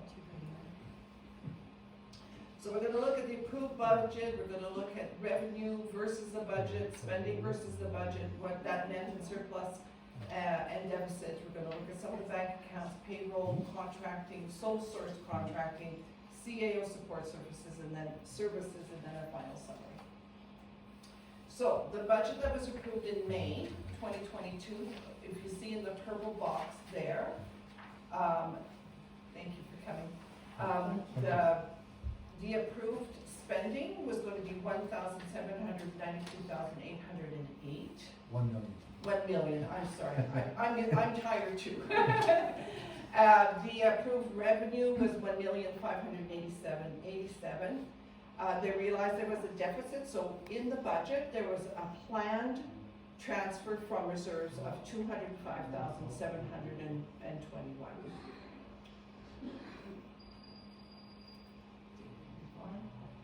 So the spending at this point looks really good, because the budget had said that they were going to get $1,587,000 in revenue. They actually ended up getting $1,917,000, because they got a little bit more from landfill revenues. They had planned on $700,000, they actually got $996,000. They hadn't planned on getting a budget from shared services or recreation or the service fees that we get. So we got an extra $103,778,000 in 2022 as well. But then there was some deficits, and they had planned way too much revenue for, let's say, the hall or the curling rink. So we are actually a little under, the 69,000 was actually a deficit.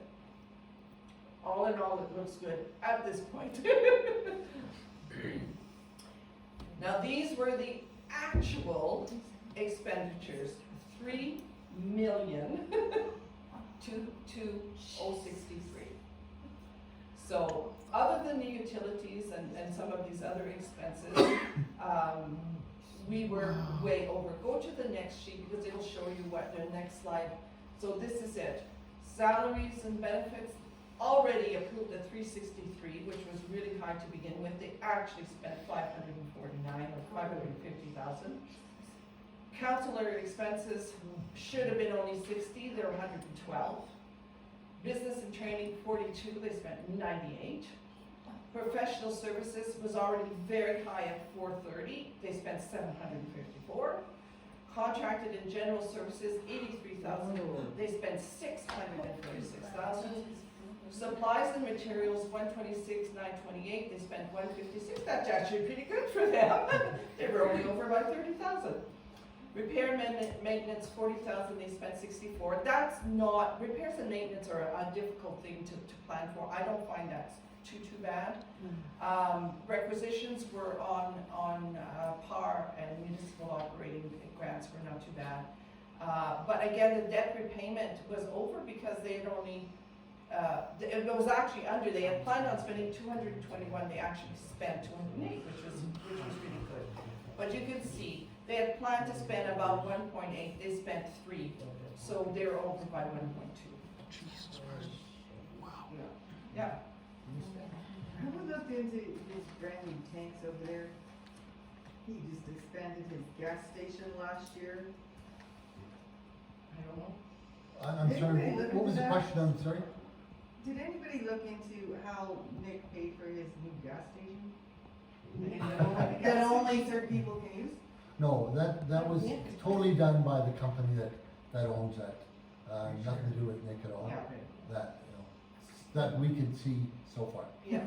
And we gotta be very cautious too, that this, this is what we see. This is just the overview of everything. It's not the in-depth, and that's why the motion was made to investigate the over expenditures. And that's gonna take the time to do it, so. Okay. So when they did the budget, they said that they knew they'd have to transfer $205,000, a little bit more, from reserves. But when you look at what was actually spent, what they need to have taken out of reserves was $1,084,000. Absolutely, a little crazy. Are reserves something that the government says we have to have? No. No, that's a decision we've made. That's why we have those different bank accounts, so that we know we will have reserve for facilities, we'll have reserve for roads, and we have reserves for. I know in the Army, they, by their laws, they have to have that. Oh, no, we That's don't. why it's asking. No, we don't have to. It's a good thing. It's a good way of spending the money in a village, is always have something in reserves, just in case there's some lean years or things that happen, with our facilities are getting old. The library needs a new roof, and the curling rink needs a new roof over that entranceway, and so that's where, if we have to spend it, the reserves are there. Okay.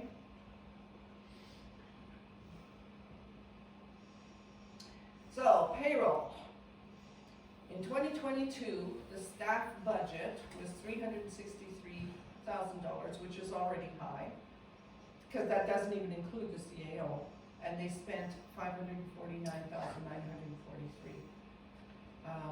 And then again, council was planned at 60, they spent 95. So then the CAO, on top of this staff budget, the CAO costs were $316,688. That includes the two CAOs. We had a CAO just for November. Oh no, that was in December, sorry. We had a CAO and an assistant CAO. It's for me, I'm not here. So if you compare that with the payrolls of 20 and 21, 21 was on budget until November, but that's when all the new CAOs came in. Our staff budget was $386,000. That included the CAO. That's darn near what they had not included the CAO. So if you take away the CAO, the staff budget for 20 and 21 was 263, not 363, and spending 549. Council was on budget by the end of those 2 years. The budget was around 42,665. It's already way higher than what they planned to spend, and then they spent 2.5 times more. So contracting, that comes into play with the CAO budget as well, because he was contracted by a company.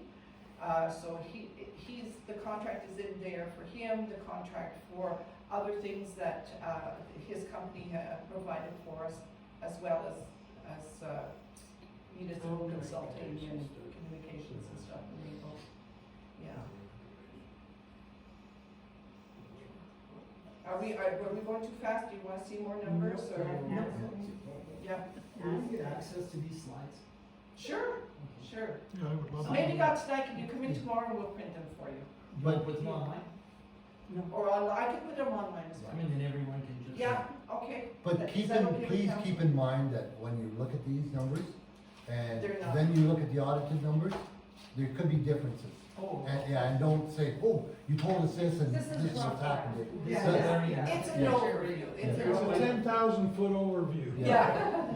And that's what we want to make sure that, like, the residents know what's happened. Precisely.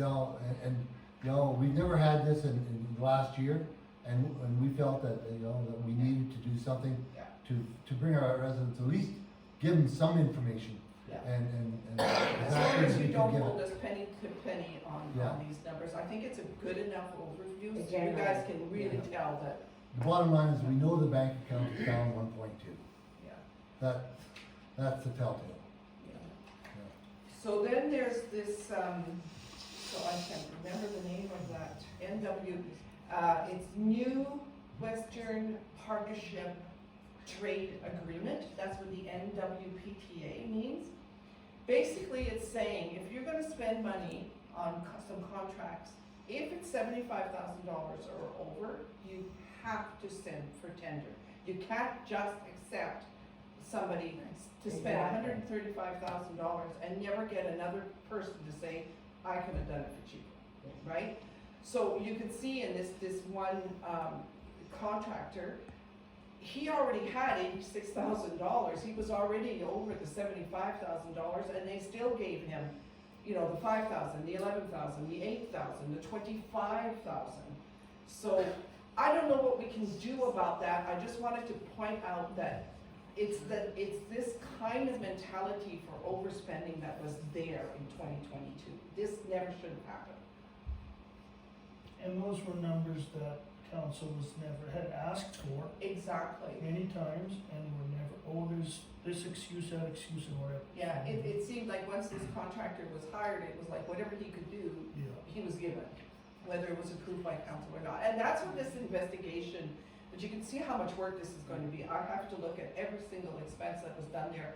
Was it by resolution? Was it not by resolution? And it's gonna take a little while, but it needs to be done. Okay. So this is what the CAO cost, not just in his salary, but he had things like the advertising to get a CAO. I know it's only $416, but I put it in there. The general contracting is because, again, we hired a company to, we paid the company paid him, so, and then he had IT support.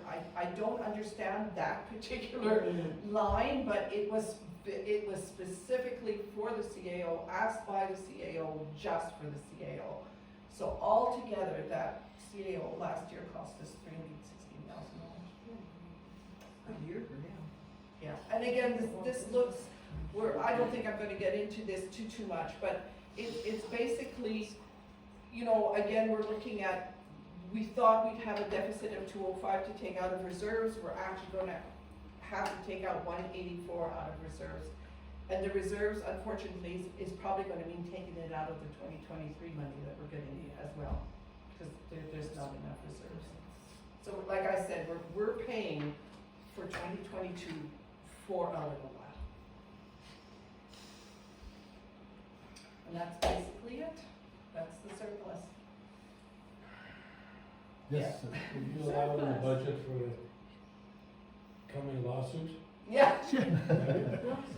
we have not, because we're not sure where we're at with that yet, and where it's gonna go and what it's gonna potentially cost us. And that's why, I mentioned earlier about, we need to talk to a lawyer, as a group, and just go on with questions and say, where do we go, what are our chances, because if he says you have no chance in heck, you know, then, you know, but. No, that's what I'm saying, from our CEO that suspended The one they that kicked lawsuit. out. The one they kicked out. The one they kicked Yeah. out. Oh, Glenn, Oh, that's Oh. still in discussion. Is Yeah. that in there somewhere? there is not a penny No. in there for that, in that budget. I'm sorry. We missed, just because I have the Yeah. slides in front of me, we Yeah. missed slide number 9 and slide number 13. If we can go back and just discuss Is those. it worse? Oh, well, the bottom line is that you can't get any worse than that. Yeah. We're hoping, that's for sure. Okay, well, that's just what's in the bank, that's the bank accounts, not so much the bank account in the banks. The bank accounts in Newmare are telling us that there was, we brought in $2,681, but we spent $3,770,000, so now we are, there was a decrease in that particular operating account of $1 million. But that matches what we said was happening, that we were out by $1,084,000. So it's just to show that what we're saying in Newmare and bank accounts and what we're saying, the deficit is matching. And then there was 13? Yes. 13 is what? That was the single source This contract. was the second single source. Okay. contract. I thought we talked about. No, that was the second one. Okay, Yeah. Again, it has to do with the CAO. We just feel that the NWPTA does allow for like emergency situations where you don't have to send out to tender. So possibly they would have excused us taking on the 246 for the CAO. The village was desperate for a CAO. They decided to go with a company, and the company cost us that money. That's fine, but then why give them all this extra money as well? That should have been tense. It's the We same should have asked company, other it's people for the consultant for the public works review and stuff like that. Like that, it either didn't have to be done, or it could have been done for a lot cheaper, and then they didn't bother to go out to tender. and our bank account just reflects that all accordingly, you know, like the $1 million. When we, in 2021, I think it was in September or October, I can't remember, there was $2.4 million in the bank, give or take, you know? And you look what we got in here today, 1 year later, 1.4. So I mean, there's your $1 million. Yeah. You know, and that $1 million is, I don't, you know, I know Julie and I talked about it, and we talked about it a little bit. I don't know how we will ever be able to recover that in the village of Ryley.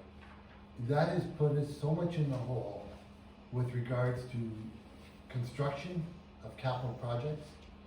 This year, we're doing 0 capital projects.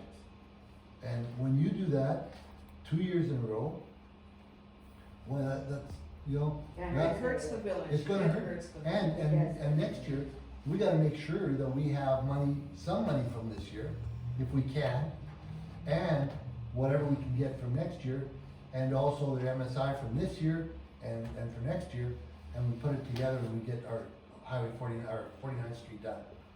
Because it just hasn't done, I'm sorry. Do you think our taxes are gonna go up? How can Well, we- You know, I guess you guys can have a look at that yourselves and see where we're going. You know, Maybe it's slight it's so unfortunate because, you know, in the previous 10 years to 2021, and I was very proud of this, and I think Peter and the rest of the people that were on council there should be very proud of that our taxes went down by 20% in 10 years. And now, you know, what we lost or what we gained there, I'm sure we're gonna lose over the next few years.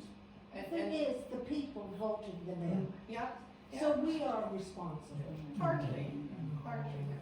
We gotta remember too, that the taxes that they collected last year, they made it sound really good that they were only collecting this many taxes. I know. And the problem too is that our tax base is only, even last year's taxes only give us $500,000. So even if you go up, say you go up 10%, you know, if that should be a number. Now, I'm just saying, you know, not to say it's going to, but that's $50,000 only. I mean, where's the million? You know, it takes 20 years to get that million back. You know, that's what it is, that's what we're looking at. Yeah. Oh, sorry, Yeah. yes, we, Okay, so We're gonna go and take one pill. we're gonna go, I'm moving that council for the village of Ryley receives the bank statement of the accounts balances as information and hereby recognizes that the total current balance of $1.4 million as of March 31, 2023 includes $1 million in borrowed debenture funds that are protected for the 49th Street Road and Sewer Rebuild Capital Project, and hereby also recognize that net operating funds are $400,000 less additional encumbrances, and hereby also recognizes that this is a stark contrast to the net operating funds of $1.19 million as presented 2 years ago at the regular council meeting of April 20th, 2021, and $1.3 million as presented 19 months ago at the September 20th, 2021 regular council meeting, and hereby recognizes that this financial loss is a direct result of poor financial management practices between November 2021 and February 2023, and therefore the council for the village of Ryley denounces with prejudice the financial management practices of the village since the October 2021 municipal general election. thank you, Wendy. I will second that motion. Any discussion? Okay, all in favor? Carry. Okay, Moving that this 2023 first quarter budget presentation delivered by the Chief Administrative Officer be attached as permanent part to the approved minutes for this meeting. okay. I'll second that, yeah. Okay. Any discussion, any questions? Okay, all in favor? Carry. I will move that Council for Village of Ryley hereby acknowledge that Councilor Lee claimed and received greater than $5,000 in unauthorized remuneration expenses in January and February of 2023 in contravention of the Municipal Government Act at section 248 and is thereby liable to the Village of Ryley for those expenditures under section 249 for these actions. I'll second that. Any questions or any comments with regards to that? Okay, carried. Okay, oops, before we go any farther, how are we doing over there, guys? We're doing good. Jessica? She's keeping up. She's doing good. We're gonna do all in favor for that. Yeah, I thought we did. Oh, okay, all in favor? Carried. Okay. I'll move. Okay, That council for the village of Ryley hereby acknowledges that Councilor Wood Herrick claimed and received greater than $4,000 in unauthorized remuneration and reimbursement expenses in January and February of 2023 in contravention to the Municipal Government Act at section 248, and is therefore liable to the village for these expenditures under section 249 for these actions. Okay, I will second that. Just to iterate, that is going to come in the form of an invoice to them both. If the invoice isn't paid, after 90 days, it goes on their taxes. That's exactly what we were saying. Okay, all in favor? Carried. Has he been paying his property taxes, or is it just saying? No comment.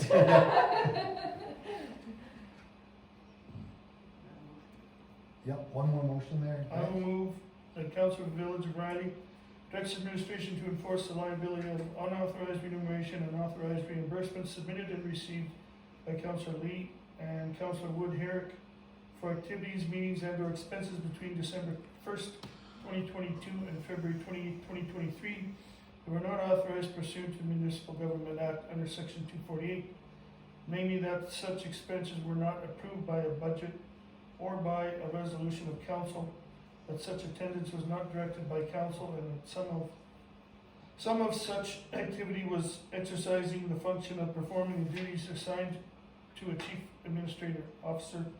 Contrary to section 201, council hereby directs administration to enforce this liability by recovering all such expenditures which were paid to Councillor Lee and Councillor Wood Herrick for all unauthorized activities that occurred from December 1st, 2022 to February 28th, 2023.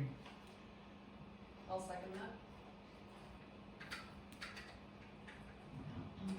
Okay, any comments, questions? Okay, if not, I'll call the vote. All in favor? Carried.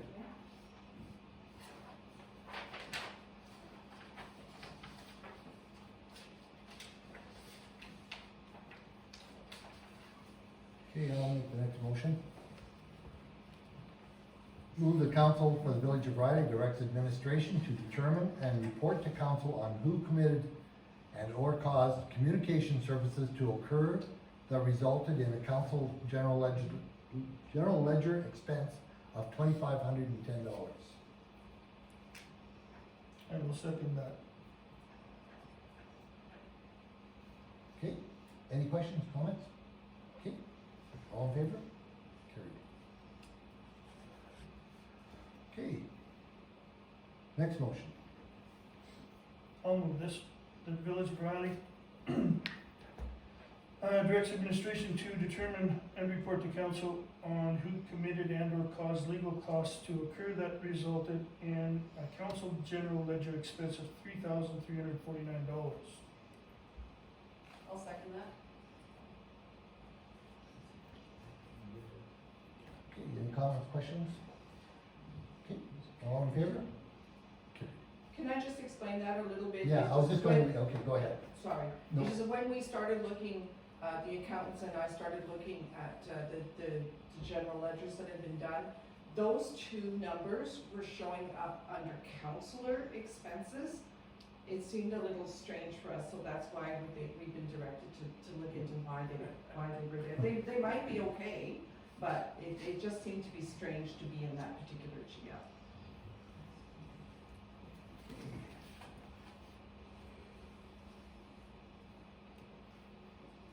Okay, I guess the next is the in-camera session.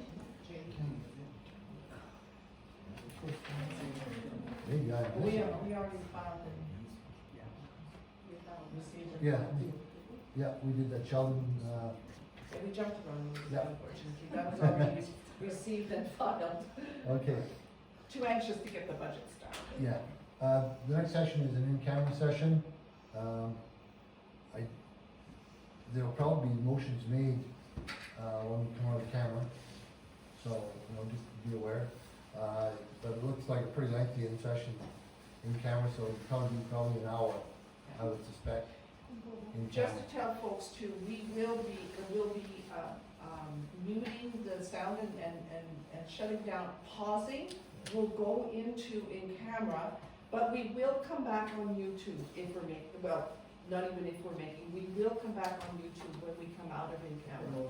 So you will be able to see if there was any motions made at that time, it will be recorded. Unless you wanna stay, you're welcome to stay as well. And I think that we need a 5-minute. I just wanna say thank you guys for all the work. So welcome, Yeah. so welcome. Well, Wish we could have brought nicer A big names. round of applause, thank you all. Yeah. So have we Thank you done for your motions? support. Have we done Yes, motions? absolutely. Did you guys And see without you guys, no. Have we To done get this motions going? petition. No, we have not. I will make that motion to go into camera Okay. So I don't know at how 8:51. to pay him that. Well, I haven't got $500 paid, but I maybe We'll all just, yeah, not the, no, all together. All in favor? If we contribute And whatever do you we have. second that? Yeah, I know, but I don't know where to put it. Oh, because he hasn't been around yet, because we had to wait till after.